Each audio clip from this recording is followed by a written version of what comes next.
तो आज की इस वीडियो में हम लोग बात करने वाले हैं सोलो लेवलिंग की एंडिंग और उसके एंडिंग में होने वाले टाइम ट्रेवल की। और ऐसा पहली बार नहीं है जब सोलो लेवलिंग में टाइम ट्रेवल हुआ है, लेकिन इस वीडियो में हम लोग इसकी एंडिंग में जो टाइम ट्रेवल होता है उसको डिटेल में जानने वाले हैं। तो चलिए अब वीडियो को शुरू कर लेते हैं। पूरे वर्ल्ड में 8 कंट्रीज के ऊपर स्पेशल ग्रेट डंजन्स के गेट अपीयर होते हैं और ये गेट्स इतने ज्यादा पावरफुल होते हैं कि जिन्वू भी एक पल के लिए सोचता है कि अगर ये सारे गेट्स में से जितने भी डीमन है एक साथ अगर निकल जाते हैं तो वो भी इनसे नहीं लड़ पाएगा। और एस रैंक हंटर तो क्या, अगर उसकी टीम में नेशनल लेवल हंटर्स भी आ जाए तो भी ये बैटल लड़ने में काफी ज्यादा दिक्कत आ सकती है उसको, क्योंकि इस गेट से डीमंस या फिर जाइंट्स नहीं आने वाले हैं। इस पर से मोनार्क ऑफ डिस्ट्रक्शन यानी कि ड्रैगन किंग की आर्मी आने वाली है और उसके साथ ड्रैगन किंग खुद आने वाला है जिन्वू को मारने के लिए। और ऐसा ही जिन्वू भी सोचता है कि ड्रैगन किंग अगर मारने आएगा तो वो जिन्वू को ही मारने आएगा, क्योंकि वो शैडो ऑफ मोनार्क है और इस टाइम पर जिन्वू कोरिया में है। तो यहाँ पर जिन्वू को लगता है कि जब भी ड्रैगन किंग आएगा तो वो कोरिया, जापान, चाइना ऐसी ही आसपास की लोकेशन पर हमला करेगा। लेकिन ड्रैगन किंग भी कुछ कम नहीं होता, वो पूरे वर्ल्ड को तबाह करने के मकसद से आया हुआ होता है पृथ्वी पर। और उसको पता होता है कि जिन्वू के पास अराइज की पावर है, यानी कि वो जैसे जैसे उसकी सेना को मारता रहेगा उनको भी अपनी टीम में लेता रहेगा। इसलिए वो अपनी पूरी आर्मी को लेकर के चला जाता है कनाडा में और वहां पर जितने भी लोग होते हैं उनको मारना स्टार्ट कर देता है। और ड्रैगन किंग के नाम से तुम्हें पता ही चल जाएगा कि उसकी आर्मी में कौन लोग थे, लोग नहीं ड्रैगन्स थे।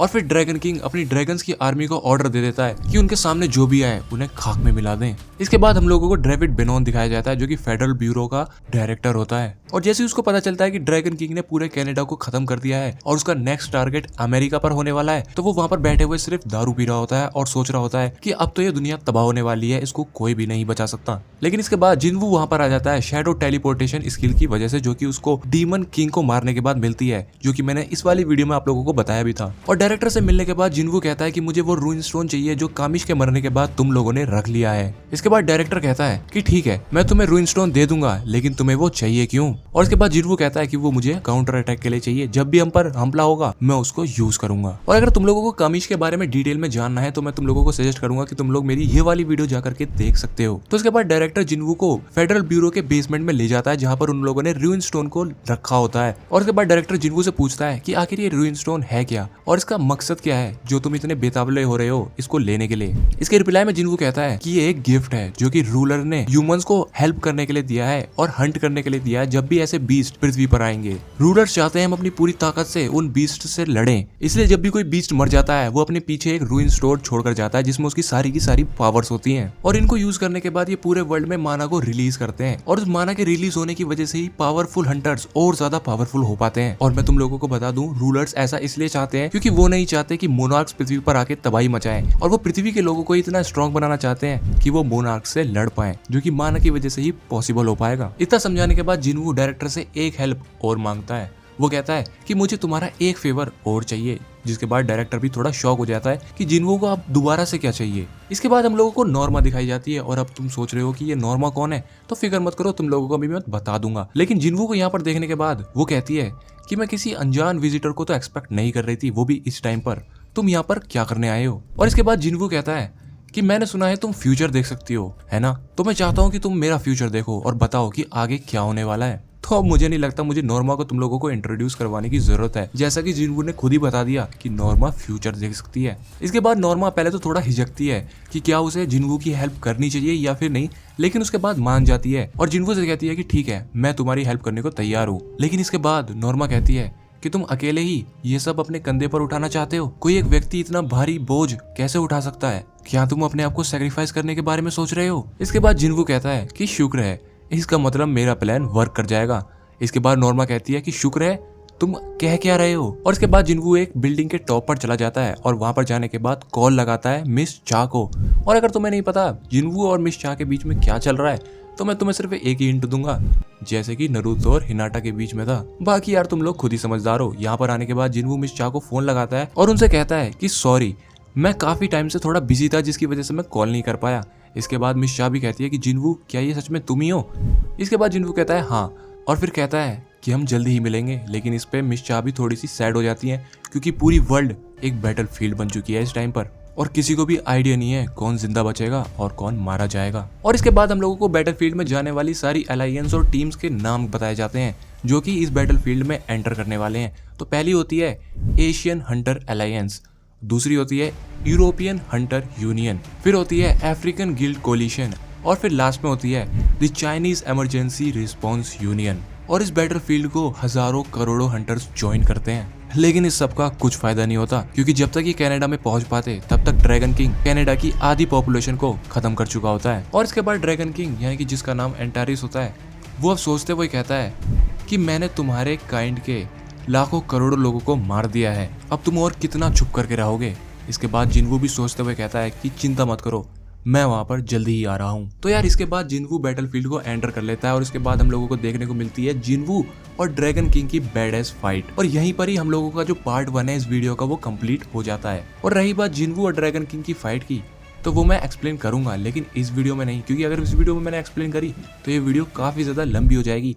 और मैं चाहता हूँ कि उस वीडियो को मैं अच्छे से एक्सप्लेन करूँ, क्योंकि वो इस पूरी सीरीज की काफी बैड एस फाइट है। और यार तुम लोग फिक्र मत करो, अगर इस वीडियो पे अच्छा रिस्पॉन्स आता है तो इस वीडियो के डालने के कुछ टाइम बाद ही मैं वो फाइट की वीडियो भी डाल दूंगा। तो बढ़ते हैं इस वीडियो के पार्ट 2 में, जिसमें मैं इसके टाइम ट्रेवल को एक्सप्लेन करने वाला हूँ। तो पार्ट 2 की शुरुआत होती है जब जिनवू और ड्रैगन किंग की फाइट कंप्लीट हो जाती है और इसमें जिनवू बेरली ही ड्रैगन किंग से जीत पाता है। तो जब जिनवू और ड्रैगन किंग की फाइट कंप्लीट हो जाती है तो वहां पर रूलर्स आ जाते हैं, जहां पर वो लोग फाइट कर रहे होते हैं। इसके बाद ड्रैगन किंग कहता है कि तुम रूलर से कम्युनिकेट नहीं कर सकते थे, लेकिन तुमने करा कैसे। और इसके बाद जिनवू कहता है कि एक रास्ता था, रूलर्स वेसल, यानी कि वो इंसान जिनके अंदर रूलर्स ने अपनी पावर दे रखी है। और देखते ही देखते वहां पर काफी सारे रूलर्स आ जाते हैं। इसके बाद ड्रैगन किंग यानी कि एंटारिस कहता है कि तुम ये लड़ाई हारने के बाद भी ये जंग जीत गए।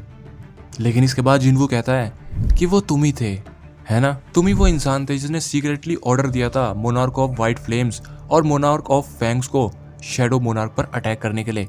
तो अगर तुम यहाँ पर थोड़ा सा कंफ्यूज हो रहे हो तो मैं तुम लोगों को बता देता हूँ, मैंने इस टॉपिक के ऊपर ऑलरेडी वीडियो बना दी है जिसमें मैंने ये पूरा टॉपिक बता दिया था। और इसके बाद जिनवू काफी बैड एस तरीके से कहता है कि ऐशबॉर्न ने तुम्हें याद किया है और अपनी मिडिल फिंगर बाकी तुम समझते ही हो इसका मतलब क्या होता है। और ये देखने के बाद ड्रैगन किंग यानी कि एंटारिस की भी खसक जाती है। वो जिनवू पर अटैक करने के लिए भागता है, लेकिन इतने में रूलर्स उसमें इतने छेद करते हैं कि वो वहां से हिल ही नहीं पाता है। और तभी वहां पर फ्रैगमेंट ऑफ ब्रिलियंट लाइट भी आ जाता है, जिसे देखने के बाद ड्रैगन किंग भी समझ जाता है कि अब बचने का कोई चारा नहीं बचा है। और वो सोचने लगता है कि मैं इटर्नल स्लम्बर के ट्रू वर्ल्ड में तुम्हारा इंतजार करूंगा, ना कि इस फेक वन में जो कि तुमने बनाई है। और जिनवू से इतना कहता ही है, इतने में वो गायब होना स्टार्ट हो जाता है और जिनवू से कहता है कि वहीं पर ही हम दोबारा मिलेंगे। इसके बाद जिनवू कहता है कि फिक्र मत करो, मैं ज्यादा देर नहीं करूंगा। और इसके बाद फ्रैगमेंट ऑफ ब्रिलियंट लाइट कहता है कि तुमने हमारी जंग को खत्म कर दिया है, हमारे पास शब्द ही नहीं है तुम्हें कैसे थैंक यू करें। इसके बाद जिनवू कहता है कि मुझे थैंक यू बोलने की जरूरत नहीं है, बदले में मेरी एक रिक्वेस्ट है और ये कुछ ऐसा है जो सिर्फ तुम ही मेरे लिए कर सकते हो। और इसके बाद फ्रैगमेंट ऑफ ब्रिलियंट लाइट कहता है कि मेरी पावर में जितना कुछ होगा मैं वो सब करने के लिए तैयार हूँ, बताओ तुम्हें क्या चाहिए। इसके बाद जिनवू कहता है कि क्या तुम कप ऑफ रीइंकार्नेशन को एक बार फिर से यूज कर सकते हो। इसके बाद फ्रैगमेंट ऑफ ब्रिलियंट लाइट कहता है कि क्या तुम सच में यही चाहते हो कि मैं कप ऑफ रीइंकार्नेशन को यूज करूं टाइम को पीछे ले जाने के लिए। इसमें जिनवू कहता है कि तुमने बिल्कुल सही सुना। इसके बाद फ्रैगमेंट ऑफ ब्रिलियंट लाइट कहता है कि इस गॉड के टूल को यूज करने के बाद भी जो हायर बीइंग्स हैं उनकी कॉन्शियसनेस नहीं मिटेगी, जितने भी मोनार्क हैं वो इस जंग को कभी नहीं भूलेंगे। इसके बाद जिनवू कहता है कि उसकी चिंता तुम मत करो, मैं मोनार्क को और उनकी आर्मी को डायमेंशनल रिफ्ट में ही देख लूंगा, लेकिन प्लीज किसी को भी अर्थ पर वापस मत भेजना टाइम को पीछे करने के बाद। इसके बाद फ्रैगमेंट ऑफ ब्रिलियंट लाइट कहता है कि तुम इस जंग को अकेले अपने कंधों पर उठाना चाहते हो। हमने भी कप ऑफ रीइंकार्नेशन को काफी बार यूज किया है, लेकिन हम जो चाहते थे वो कभी अचीव नहीं कर पाए हैं। इतना कहने के बाद जिनवू अपने डैगर को जमीन पर रख देता है और कहता है कि इस बैटल में काफी सारे लोग मारे गए हैं और मैं चाहता हूँ कि वो सब वापस आ जाएं। इसके बाद फ्रैगमेंट ऑफ ब्रिलियंट लाइट कहता है कि कप ऑफ रीइंकार्नेशन जल्दी ही एक्सपायर हो जाएगा, अगर इस बार तुम फेल हो जाते हो तो मैं दोबारा से टाइम को पीछे नहीं कर पाऊंगा और तुम चाहो तो एक हीरो कहला सकते हो जिसने मोनार्क के इन्वेजन को रोका था और हमेशा के लिए याद रखे जाओगे। लेकिन अगर तुमने टाइम को पीछे कर दिया तो कोई भी तुम्हें याद नहीं रखेगा और किसी को ये याद ही नहीं रहेगा कि तुमने ये जंग लड़ी भी थी। तो क्या तुम अब भी टाइम को पीछे ले जाना चाहते हो। इसके बाद जिनवू थोड़ा सा स्माइल करता है और अपनी फैमिली और दोस्तों के बारे में सोचता है और खड़ा होकर के कहता है कि हाँ। इसके बाद फ्रैगमेंट ऑफ ब्रिलियंट लाइट कहता है कि इस सारे बर्डन को अकेले अपने कंधों पर उठाना ये मुझे तुम्हारे प्रेडिसेसर यानी कि ऐशबॉर्न की याद दिलाता है। ठीक है, फिर मैं तुम्हें बेस्ट ऑफ लक विश करता हूँ। इसके बाद जिनवू कहता है कि रुको, मुझे एक बात बताओ कि मेरे शैडोज का क्या होगा जो कि पास्ट में एग्जिस्ट नहीं करते थे। इसके आंसर में फ्रैगमेंट ऑफ ब्रिलियंट लाइट कहता है कि जो पास्ट में एग्जिस्ट नहीं करते थे वो गायब हो जाएंगे और जो करते थे वो रह जाएंगे। इसके बाद जिनवू खुश हो जाता है, कहता है कि ठीक है, फिर मैं रेडी हूँ, इसके बाद फ्रैगमेंट और ब्रिलियलाइट अपना कप ऑफ रीइंकार्नेशन निकालते हैं और उसको यूज कर लेते हैं और फिर वो पूरे अर्थ पर ही अप्लाई हो जाता है और पूरी पृथ्वी 10 साल पीछे चली जाती है। इसके बाद हम लोगों को जिन्वू की माँ की आवाज़ सुनाई जाती है जो कि कह रही होती है कि जिन्हा जाओ अपने भाई को उठा दो। इसके बाद जिन्हा अपने भाई को यानी कि जिन्वू को आवाज़ लगाती है। इसके बाद जिन्वू अपने बेड से उठता है और बाहर आके सबको गुड मॉर्निंग कहता है और फिर अपने फादर को देखता है। और अगर तुम्हें नहीं पता तो मैं तुम्हें बता देता हूँ कि जिन्वू का जो फादर थे वो भी एक हंटर थे जो कि एक डंजन ब्रेक की वजह से गायब भी हो जाते हैं। तो इसलिए जिन्वू अपने फादर को देखने के बाद काफी ज्यादा इमोशनल हो जाता है और इसको देखने के बाद सब उससे कहते हैं कि जिन्वू तुम रो क्यों रहे हो। इसके बाद जिन्वू कहता है कि शायद मैंने कोई बुरा सपना देखा था। और इसके बाद जिन्वू अपने बचपन के दिनों को दोबारा से रिलीव करता है और मानो ना मानो हम भी अपने बचपन को एक बार दोबारा से जीना चाहते हैं। तो यही बात शायद जिन्वू भी सोचता है। वो सोचता है कि थोड़े टाइम के लिए मुझे पीस यानी कि शांति में रह लेना चाहिए और आराम से अपने बचपन को एंजॉय कर लेना चाहिए। ये मेरा रिवॉर्ड है, एटलीस्ट मैंने फाइट जीती है। और पूरी तरह से अपने बचपन को एंजॉय करता है। लेकिन एक दिन अपने घर पर वो अपनी माँ के लिए एक चिट्ठी छोड़ करके जाता है जिसमें लिखा होता है कि मुझे कुछ काम है, जब वो पूरा हो जाएगा तो मैं वापस से आ जाऊंगा। और इसके बाद हम लोगों को एक डीमन का सर दिखाया जाता है जो कि कट जाता है और इसको काटा और किसी ने नहीं, बीरू ने होता है। इसका मतलब यहाँ पर जिन्वू को उसकी शैडो आर्मी मिल चुकी है। और इसके बाद हम लोगों को बिलियन भी दिखाया जाता है जो कि उसी डायमेंशनल रिफ्ट में सारे के सारे डीमंस को मार रहा होता है काफ़ी ब्रूटल तरीके से।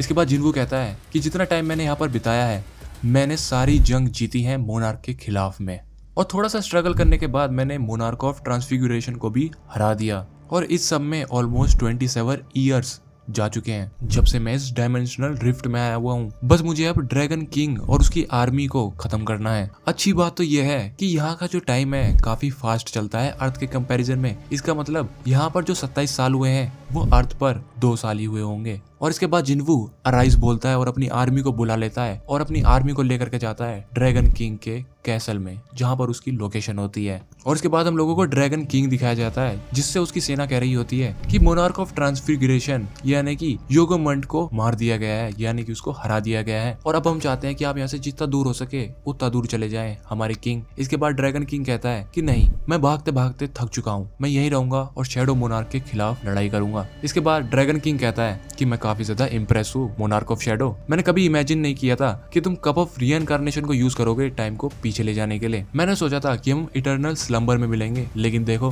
हम लोग यहाँ पर दोनों जिंदा हैं, लेकिन इस बार हम दोनों में से कोई एक ही जिंदा बचेगा। तो अगर तुम लोगों को नहीं पता कि इटर्नल स्लम्बर क्या होता है तो मैं तुम लोगों को बता दूं कि ये एक तरह से डोमेन एक्सपेंशन की तरह काम करता है। इसका जो कास्टर होता है वो इसके अंदर जो भी चाहे वो बना सकता है, यानी कि अगर वो चाहेगा लड़की बन जाए तो एक लड़की बन जाएगी और चाहे एक लड़का बन जाए तो एक लड़का भी बन जाएगा। खैर कहानी में आगे बढ़ते हैं। और इसके बाद ड्रैगन किंग कहता है कि मेरा नाम एंटारिस है, तुम्हारा नाम क्या है? Shadow monarch. इसके बाद जिन्वू की एक बहुत ही बैड एस फॉर्म हम लोगों को दिखाई जाती है और उसके बाद फिर जिन्वू कहता है कि मेरा नाम संग जिन्वू है, तुम्हारी कोई आखिरी ख्वाहिश है क्या? इसके बाद ड्रैगन किंग कहता है नहीं, और फिर इन लोगों की फाइट स्टार्ट हो जाती है। और उसके बाद तुम लोगों को पता ही है कि इस फाइट में कौन जीतेगा। तो इन लोगों की फाइट किस तरह से होती है वो मैं तुम लोगों को अब नेक्स्ट वीडियो में बताऊंगा। इस वीडियो में इतना ही, मिलते हैं अब नेक्स्ट वीडियो में।